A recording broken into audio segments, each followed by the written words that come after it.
Tuhan bersamamu dan bersama rohmu. Inilah Injil suci menurut Markus. Dimuliakanlah Tuhan.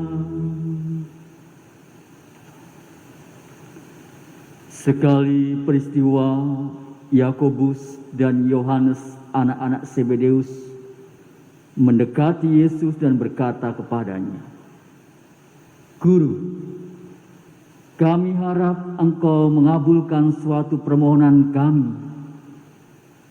Jawab Yesus kepada mereka, "Apa yang hendak kuperbuat bagimu?" Mereka menjawab, "Perkenankanlah kami ini duduk dalam kemuliaan-Mu kelak, seorang di sebelah kananmu dan seorang lagi di sebelah kirimu." Tetapi kata Yesus kepada mereka, "Kamu tidak tahu apa yang kamu minta. Sanggupkah kamu meminum cawan yang harus kuminum dan dibaptis dengan baptisan yang harus kau terima?" Jawab mereka, "Kami sanggup." Yesus lalu berkata kepada mereka, "Memang kamu harus meminum cawan yang harus kuminum dan akan dibaptis dengan baptisan yang harus kau terima. Tetapi hal duduk di sebelah kanan atau kiriku, aku tidak berhak memberikannya. Itu akan diberikan kepada orang-orang yang baginya telah disediakan." Mendengar itu, ke-10 murid yang lain menjadi marah kepada Yakobus dan Yohanes.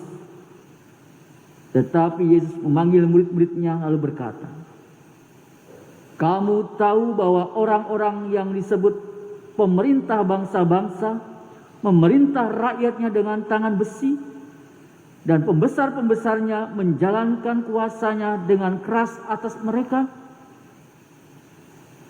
Tetapi janganlah demikian di antara kamu.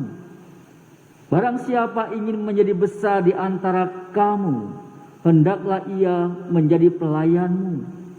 Dan barang siapa ingin menjadi yang terkemuka di antara kamu, hendaklah ia menjadi hamba untuk semuanya. Sebab Anak Manusia pun datang bukan untuk dilayani, melainkan untuk melayani, dan untuk memberikan nyawanya sebagai tebusan bagi banyak orang." Demikianlah sabda Tuhan. Terpujilah Kristus.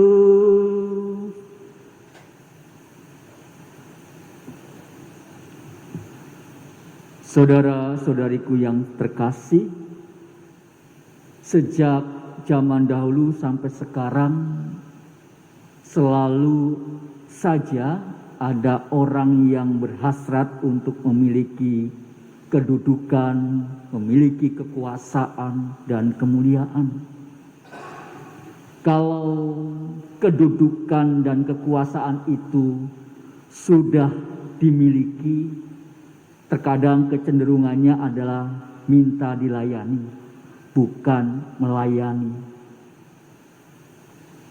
Para rasul yang sudah mendapat tempat istimewa di hadapan Yesus pun tidak terluput dari kecenderungan ini.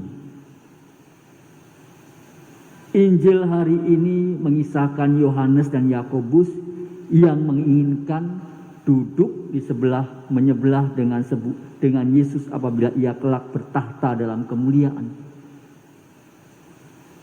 Permintaan dua bersaudara ini kiranya mengacu pada apa yang dikatakan Yesus sebelumnya, bahwa kelak setelah menderita, sengsara, wafat, bangkit dan naik ke surga, ia akan datang kembali dengan kemuliaan.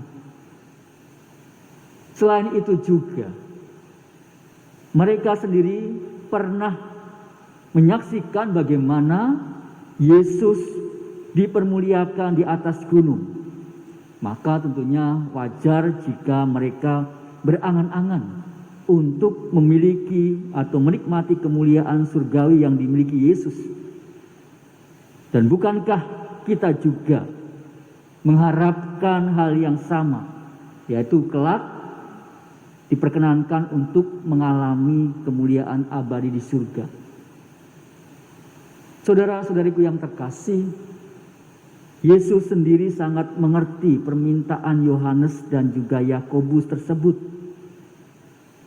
Tentu saja ia juga mengerti harapan kita akan hal yang sama.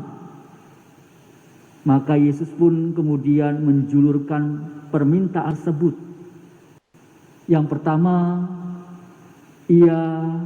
Yesus menegaskan bahwa hal memperoleh kemuliaan abadi itu bukanlah upah, tetapi suatu anugerah yang tergantung secara mutlak pada kehendak Bapa. Kita tidak bisa mengandalkan kebaikan dan juga jasa-jasa kita ataupun amal baik kita untuk mendapatkan kemuliaan surgawi itu.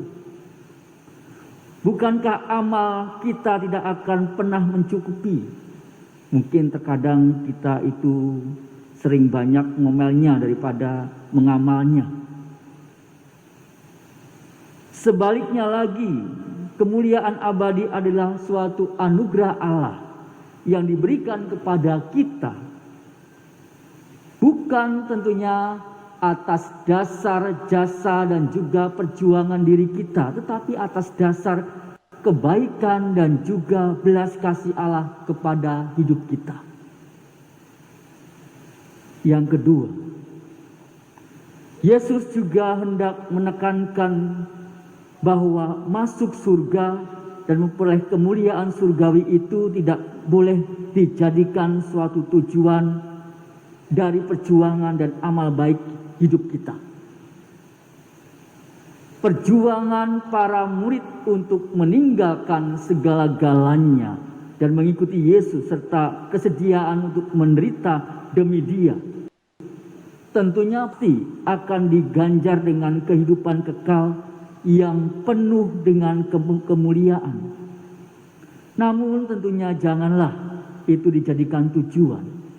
Sebab kalau demikian halnya, terkadang perjuangan itu dijadikan hal-hal yang baik itu terkadang dalam diri kita, di luar jalur dalam hidup kita. Sebab kalau demikian halnya, tentunya perjuangan dan hal baik itu yang kita lakukan terkadang ujung-ujungnya itu hanya untuk kepentingan diri kita sendiri, keegoisan diri kita. Misalnya saja, kita membantu orang lain dengan tujuan supaya kita masuk surga. Bukankah itu sama saja kita menjadikan orang lain yang kita bantu itu sebagai, dalam tanda kutip, kendaraan kita untuk masuk dalam surga itu? Maka yang idealnya adalah kita membantu orang lain sungguh dengan tulus, tanpa diboncengi kepentingan pribadi, sekalipun itu kepentingan rohani yang dikatakan tadi adalah masuk surga. Sebab jika demikian halnya, apa bedanya kita dengan orang-orang yang rajin berderma atau membagi-bagikan uang untuk menarik simpati masyarakat sehingga mendapat dukungan untuk meraih jabatan tertentu? Bukankah itu berarti menjadikan orang lain sebagai kendaraan untuk meraih kedudukan? Maka kalau kita membantu atau menolong orang lain, tentu hendaknya didorong oleh hati yang tergerak oleh belas kasih dan diarahkan oleh tujuan demi kebaikan orang yang tentunya kita tolong itu. Soal masuk surga itu bisa kita andaikan, bahkan kita pastikan karena sudah dijamin oleh Yesus sendiri. Karena kehidupan kekal yang kita terima dalam hidup kita, kita yakin dan percaya apa yang telah kita perbuat dalam diri kita dengan kebaikan itu, tentunya secara otomatis tentunya kita pun mendapatkan kemurahan dari Allah itu sendiri. Yang ketiga, tentu Yesus menekankan semangat pelayanan. Karena kemuliaan surgawi itu adalah suatu anugerah, bukan upah, sehingga tidak boleh kita jadikan sebagai tujuan. Maka kita pun harus mengembangkan semangat pelayanan seperti Yesus sendiri. Yesus datang bukan untuk dilayani, melainkan untuk melayani, bahkan menjadi tebusan bagi banyak orang.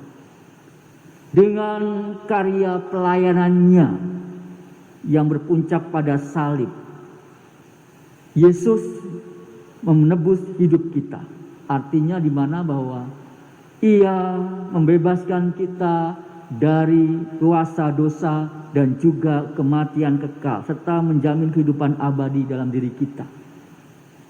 Oleh karena itu, saudara terkasih, semangat pelayanan yang ditekankan oleh Yesus ini marilah kita juga hayati dalam setiap sisi kehidupan kita, baik dalam keluarga kita, di tempat kita bekerja, di tengah hidup masyarakat, dan tentunya juga dalam kehidupan menggereja. Tentu kalau semangat pelayanan ini kita terapkan dimanapun juga kita berada, kita percaya bahwa, yakin bahwa dunia kita akan menjadi lebih baik. Suasana kemuliaan dan kebahagiaan surgawi yang kita impikan dengan penuh pengharapan akan terwujud di dunia ini sebelum akhirnya kelak kita pun mengalaminya setelah kehidupan di dunia ini berakhir. Dengan kata lain, kalau kita menghayati semangat pelayanan dan sungguh-sungguh itu kita lakukan, berarti kita menghadirkan surga dalam keluarga kita, dalam hidup pekerjaan kita, dalam hidup bermasyarakat kita, dan juga dalam hidup menggereja kita. Oleh karena itu, marilah kita juga memohon kepada Tuhan agar kita dimampukan untuk menjalankan suatu anugerah yang diberikan Tuhan dalam diri kita. Kemuliaan kepada Bapa dan Putra dan Roh Kudus seperti pada permulaan, sekarang, selalu, dan sepanjang segala abad. Amin.